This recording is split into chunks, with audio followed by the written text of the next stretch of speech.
Hello everyone! Thank you so much for taking a moment to watch this video in our annual report. Many of you read our quarterly reports where we share more detail about our ministry activities throughout the year. But in these annual reports, I thought we should have an informal discussion about the big picture and our reflections and direction in our ministry. We have some big milestones to celebrate this year. This is the 10th year since we founded Servant Leader Network back in 2016, and my 20th year in ministry. It's amazing to look back through all of those years to see what God has done. From the very beginning, God called us to connect and equip leaders to partner in prayer in the Great Commission. When leaders orient themselves to prayer in the Great Commission together, something amazing happens. They become prophetic signs of Jesus' return. Think about that just for a moment right now. If I were to ask you to list the signs of the times in the Bible, what comes to mind first? You might say wars, earthquakes, lawlessness. These are the typical answers that have been evident all the way since Pentecost. But did you know that the Bible also says that the attitudes and behaviors of the saints are a sign of the times? In fact, the saints will be the most convincing sign to an unbelieving world. Most signs can be dismissed by some alternative explanation, but the signs of God's power among the saints will be utterly undeniable. How cool is that?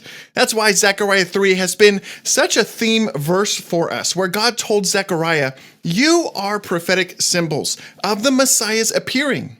And here's what's so beautiful about God's plan to use his saints as a prophetic sign. When ordinary people set aside selfish ambition and embrace Jesus' leadership model, then together they become like a beacon of heaven on earth. When leaders learn to pray and love their community together, then the entire community becomes a beacon of heaven on earth, where transformation is no longer a challenge that we have to constantly strive for, but it becomes the natural byproduct. We've studied story after story of how the prophets oriented themselves to God's promises and pursued them for their time and place.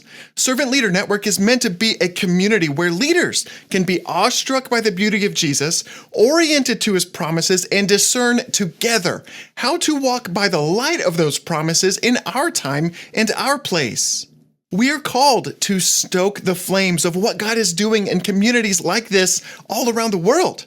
If God's word promises that this is the direction for the next generation of the church, if this is the kind of generation that the Bible says will carry the gospel to every nation, tribe, and tongue, then let's give everything to kindle that fire in our day. Zechariah specifically emphasized the priesthood, government, and business. So we said, let's start there. Let's gather leaders in businesses, city halls, and state capitals, and churches, and walk by the light of God's promises to transform our communities together. Another major milestone that we completed this year was the initial development of Seeking Shalom. I shared about this last year while we were still in development, but finally it's finished. This is our chapter by chapter Bible study of Jesus' plan to restore all things that's divided into 40 sessions. We cover hundreds of prophetic promises about the completion of the Great Commission from Genesis to Revelation. We've completed it in a 40-day intensive version and a 40-week extended version. They work great in both formats. And you can find all of the recordings and notes available for free right now on the Servant Leader Network app and website. Seeking Shalom is our best long-term reference tool for helping leaders walk by the light of God's promises for their community. And thanks to your support, we can make it fully available for free to empower leaders on the front lines of the Great Commission around the world. There's really nothing like it out there right now, so please take a look and share it. And you can see other highlights in the rest of our annual report, which is divided into 3 sections. It's relational bridges, navigational tools, and local momentum. You can scroll down and read about it for yourself, but I feel like I have to show you something from the relational bridges section. It's under the heading for the Collegiate Day of Prayer. Back in February 2026, I was invited to a meeting of National Prayer Ministry leaders at Liberty University as part of the Collegiate Day of Prayer. While we were there, one of their staff pastors said that the timing of our visit coincided with a very special event on campus. He said the students were hosting 24 hours of unceasing prayer in the chapel from midnight to midnight. And I asked, what do they do for these 24 hours? Do they just sit quietly? But he said, no, they have instruments set up for them and they seamlessly move between songs and spoken prayers in shifts that cover 24 hours. The students were inspired by a passage in Revelation that talks about the harp and bowl, representing the prayers of the saints. So they call it harp and bowl prayer. I asked if this was the first time they'd done it, but he said, no, they've been doing this every month for over 2 years. So I asked if I could go visit the chapel, and he said if I went, I needed to go early because by a quarter to midnight, every seat would already be taken.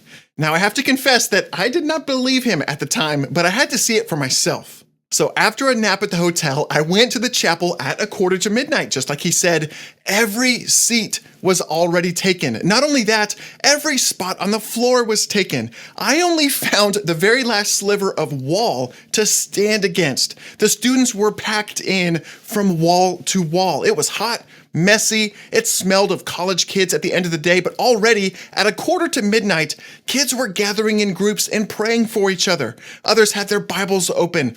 Others were writing in their journals. Some already were in tears, and it wasn't even midnight yet. I stuck around for several rounds of music and prayer, and I noticed that whenever a student left, another student would instantly take their place, then another.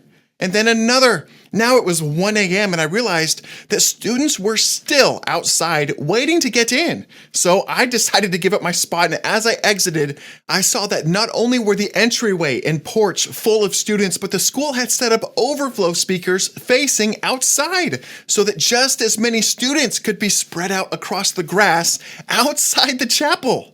So let me summarize this again for you. The idea for a monthly day of unceasing prayer originated from the student body. The staff at Liberty had the wisdom to support the idea, but it's entirely student-driven, with support from the school staff.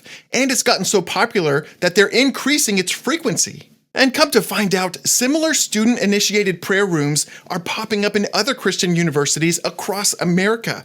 The school chaplains don't know what sparked it. It wasn't the result of their teaching or encouragement. It's 100% student-initiated prayer movements because they say the life of prayer is the most reliable route to authentic faith and the most reliable fruit of authentic faith. How awesome is that?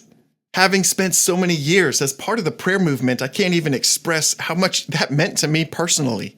In the rest of the report, you can also see how we had the privilege of hosting a group of Arkansas attendees at the National Prayer Breakfast. We had another meeting with our congressmen in the national capital, and we gathered around them and prayed for them. It was a really special time, and Molly and I were invited to stay a couple extra days to meet with a group of international prayer ministry leaders who had come to Washington, D.C. for the week. We also got to host an awesome group of prophetic intercessors from Branson, Missouri, who came to pray with us at the Arkansas State Capitol. I love these regional connections when adjacent states support and pray for one another. These are such important relationships that we're going to work to multiply.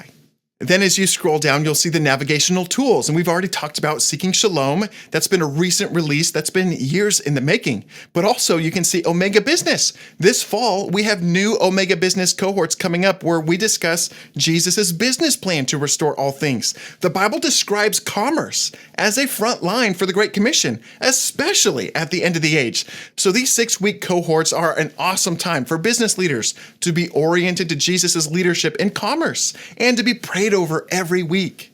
And then you can see some updates under local momentum. We helped host several regional prayer events here in Central Arkansas where churches gathered to build unity and seek God together as one citywide church.